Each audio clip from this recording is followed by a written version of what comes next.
अस्सलामुअलैकुम, मैं आपका होस्ट बाबर शिरकांजू। अज मैं एक कबूतरबाज और कबूतर शिकारी के कोल मौजूद हाँ। ये शिकारी कबूतर तो उस होर भी रखे ने, लेकिन उस अपने कोल दो कबूतर है अपने नाल उस हलाए छोटे बच्चों को उन्हें पालिया। उस शिकारी अपने मूँह के नाल इन्होंने कबूतरों को चोग देंदा रहे। चोग दे के उन्होंने वड्डिया कीता। मज़े की गल उन्हें कही वे तो जिदे शिकारी जाता है वो कबूतर उनके नाल रहांदे ने। ते मोटरसाइकिल ते होवे या सफ़र के दौरान होवे, कबूतरां दे नाल उस वफादारी इन्नी को कीती, उस कबूतरां ने प्यार ही इन्ना को कीता है कि वो जिदे जाता है कबूतर उनके नाल रहांदे ने।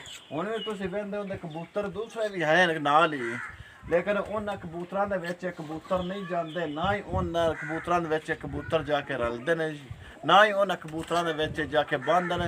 तो हुण असीं इहदे नाल कि मोटरसाइकिल ते कबूतर उड़ांदा है, किस तरह कबूतर उड़ते हैं, क्या कबूतर उड़ के होर दे नहीं जाते, क्या इहदे नाल ही रहांदे ने, वो हुण तुहानूं असीं अगे वीडियो विखाना। तो इहदे नाल भी असीं गुफ्तगू करांगे भी ये कबूतरां नूं इस किस तरह पाले, किवें इस पाले ते किवें इन्हां नूं इस अपने नाल हलाए, की इन्हां नूं खुराक दिंदा है।